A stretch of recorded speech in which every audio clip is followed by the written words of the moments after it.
Good morning, everybody. It is 11 minutes past 8 o'clock right now, and it is time to talk politics with our experts, Jackie. Whoa. Dun, dun, dun, dun. We have ready. a Democratic expert, a Whoa. Republican expert in studio with us right now. Jeff Lane, Craig Robinson are here. And first question right out of the box. Here we go. Go to Is Craig. he I'm related? scared. Is he related? Okay. If you're a Jackie Grassley, are just you a got done- Grassley? Yeah. What's the tie here? We just heard that Pat Grassley is in. And Pat Grassley is the speaker-elect of the Iowa House. So does that mean it's a done deal? It means it's a done deal that Yes. when the legislature meets in Okay. January, there will be a vote. Leadership, he will win that vote, and he will be the Speaker of the Iowa House.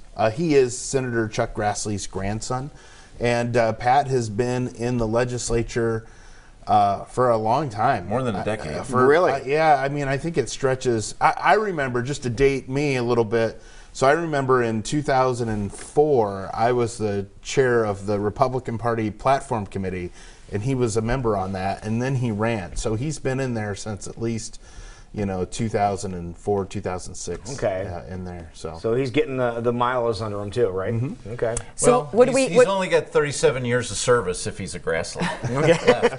left, right, right. He's gonna be in there for a while, is what you're saying. So what do we think about this? Yeah, what does it mean? Yeah. For Look, this I was a appointment? little surprised. I think whenever there's a leadership election. I was gonna say last week when we said who do you think, Yeah, his I name mean- wasn't on your list. Well, I gave was you on my list, by the way. I gave you a one name list. So I mean, He wasn't on it. If you would, well, I mean, I would have thought the majority leader under Upmeyer was Representative Chris Hagenow from the Metro here, and so I kind of assumed maybe it would have been his for the taking, but. There's a different, obviously the members, these are hard votes. You either have the votes or you don't. And so, Pat Grassley's been there a long time.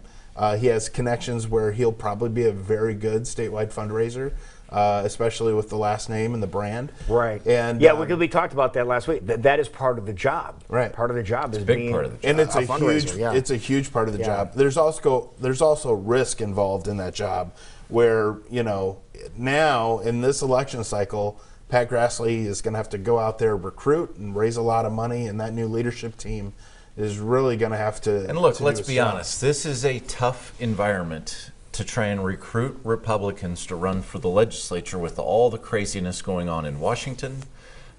This is not going to be a good election cycle necessarily for Republicans.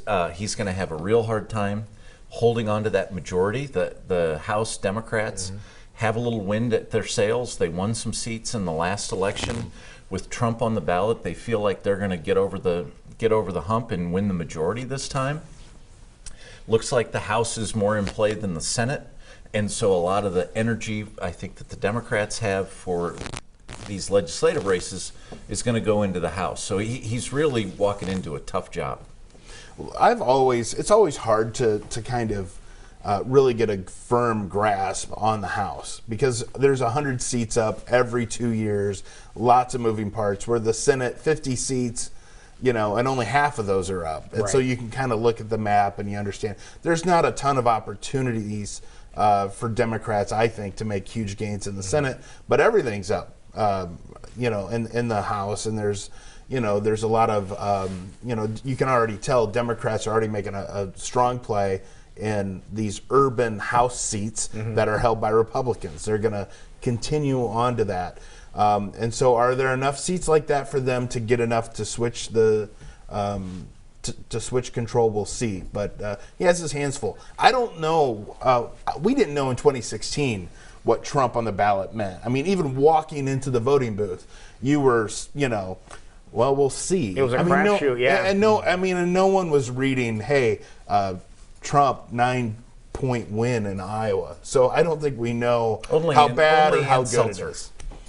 Yeah, but still, no one really felt good about anything that they were reading or hearing. Well, no one's felt good about Trump ever since either. So, Well, let's talk about candidates more on the presidential side. Obviously, Joe Biden's name is everywhere with what's happening recently He's in the been in the headlines. news. A couple of times. So what does that do for our other candidates? I know they're still making their way. We had a Buttigieg event not too long ago. Kamala Harris has been here. They're still doing what they have to do Booker's to back make in their the name state. out there. Because literally all you're hearing right now is Trump and Biden, well, Trump the, and Biden. the interesting thing that Trump has made this calculation that I'm going to do everything in my power and everything outside of my power to try and end the campaign of Joe Biden. And so he's attacked Biden relentlessly. He's attacked the Biden family. And interestingly, what he's doing is he's centering the whole election on Joe Biden, and I think it helps Joe Biden because for Democrats, they see Biden being the victim of the Trump attacks, and they think, "Oh, whoa, if Trump is attacking this guy, they must be worried about him." Yeah, that's the biggest competitor. If he's trying to take As him out, the biggest yeah. competitor, Yeah. and he's not really talking about these other candidates. Why is that? Something tells me you don't agree. Look, I think Biden's in trouble a little bit here. I think that he has a lot of baggage, and I think at some point in this primary process, these other Democrat candidates are also going to focus on Joe Biden. If they want to win, they surely will. Whether it's talking about the money his son made from a Ukrainian oil company or whatever it is, I think. But that, just hold on for a I second. think it'll become an issue because they'll want to win. Now, honestly, I literally think part of Trump's motivation on this Biden thing is because he knew that this last week that the personal financial disclosure forms are going to come out from the federal government. And guess what we learned last week that nobody paid attention to is that Jared Kushner and Ivanka Trump, while serving the federal government in the White House, made $82 million last year. It's a good gig. Yes.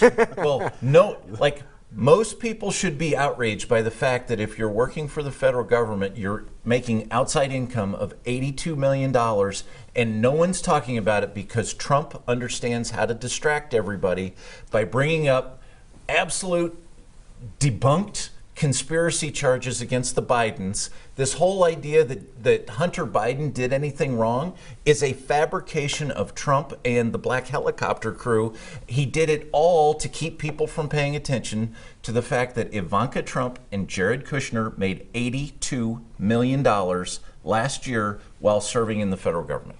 You still have an issue, though, where Joe Biden's financial disclosure numbers, where he's not raising the type of money that the Bernie finance, Sanders yes, is. yes. That look, I think his campaign is struggling. Okay. Does he have a benefit that Trump is taking him on one-on-one and there's all this attention? Of course, but I think Joe Biden still has to worry about those other candidates that are Attack from behind his him, own and side? especially Elizabeth Warren, who I think has been left unchecked through this whole primary. Well, she's a little bit like Bernie Sanders in 2016. Yeah. Bernie Sanders was never attacked. There was never a hot light put on any of his campaign or his ideas or anything, and he scooted all the way through. That's kind of what's happening to Warren right now. Right. And speaking of Bernie, do you think Bernie's health issues will take him out of the running? Is heart surgery going to take him out of the race? I think having a heart attack is not that big a deal anymore. Obviously, you get a procedure. I think the bigger challenge is the campaign didn't really disclose it for 3 days. Yeah.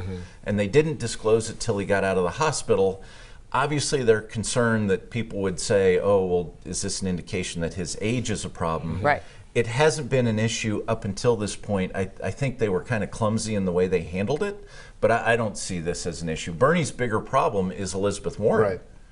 Elizabeth Warren has energy and has a lot of the same issues and is just, out there working all the time. And that's a bigger threat to Bernie Sanders than any health issue. Okay. There's a lot going on in the headlines, going on. so we could pay stay attention. for another couple Hey, hours. you want to hang out for another hour and a half? You're Oh, more than everybody welcome would to. love that. Yeah, I'm sure. Ratings. That's your little taste of politics, keeping you on top of everything that's happening locally and nationally. You're watching Iowa Live here on CWI with 23. Thank you, gentlemen, for joining us. We'll be right back.